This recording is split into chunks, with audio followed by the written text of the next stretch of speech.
Hi there, and thank you for reading my article in this month's Invision magazine. Now, I know I said it's in the article, but let me make something really clear. I see a lot of offices, a lot.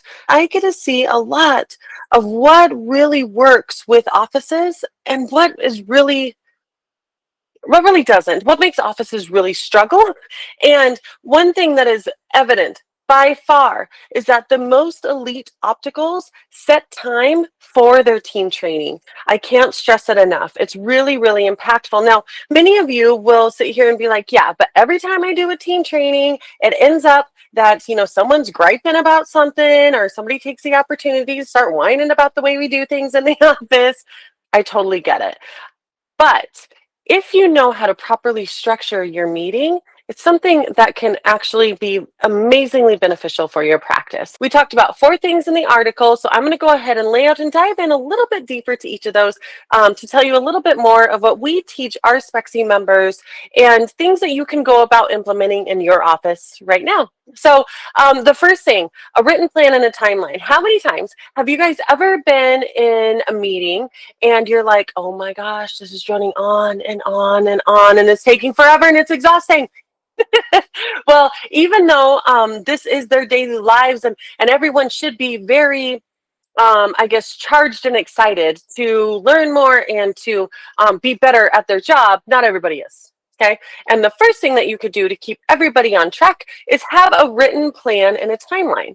If you have a half-hour meeting that you have set aside, I want you to write down, okay, first 5 minutes is going to be recap on what we did this last time. The next 10 minutes is going to look like this. The next 5 minutes, we're going to go over this learning thing. And then the last 15 minutes, we're going to practice how we implement it in the office before we have to go to patient care.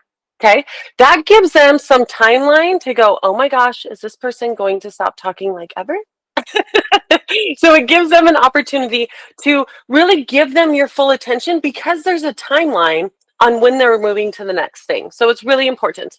An opportunity to learn. Now, so many times we just assume that everybody knows everything and don't give people the opportunity to learn. If you remember back in the days when you were in school, having something new that you learned, you were excited to tell somebody else about it. Okay, so we need to set that same level of excitement.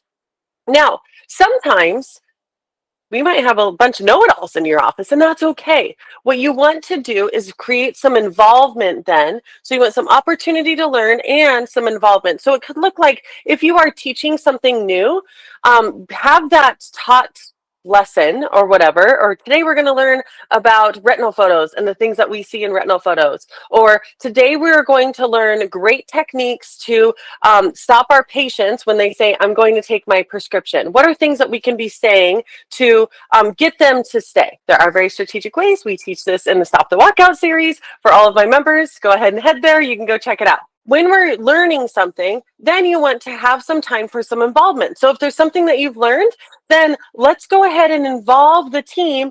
Okay, let's do kind of some role play. I was at a power practice meeting where one of the brilliant doctors had shouted out basically this understanding of my team hates doing role play and made this very great analysis of in the role play kind of scenario, how they don't want to role play, but he takes on the very accurate perception of, well, you know what? Michael Jordan didn't just go out there on game day and be able to drop all of those points on the game. He was out there shooting. He was practicing. He was role playing what the game was going to be like. So how the heck do you think that you're going to be able to go out there to your patients and just rock it?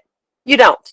You don't. But there are strategic ways to improve some role play. So something that we recommend here at Spexy is to be able to implement some of these role play scenarios by scripting.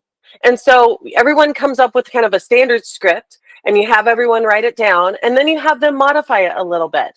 And so it's less role playing kind of like off the top of your head, where it's a little bit more structured, where you present a problem. Okay, here's our script. Okay, this is how I would say it, kind of thing. So you're putting people less on the spot, but still giving them tools to be able to practice what it is that you've taught them. And the very last point that I want to point out is action items. And this is something that's really powerful. So many times, many in leadership will have their meeting and basically they're barking out all these different things. And then the meeting's over and we're adjourned. And then we go about our day like nothing is different. Not anymore. We want everyone to be leaving with certain action items. So, for example, if we had just done a training on ways that we can talk with patients who are saying that they're taking their prescription, we might say, okay, guys, at the end of this meeting, here we are. We're going to go ahead and I want everyone to write down some action items of things that they're going to do. So, Sally, go ahead and give me some things that you're going to do in your day to day. Oh, I'm going to watch out for X, Y, and Z. Or I'm going to make sure to practice this twice today so that when I can use it, I'll be perfect at it. These are certain action items that everyone can be taking. And if you are having a team meeting where not everyone has an action item, we need to better facilitate that team meeting, don't we?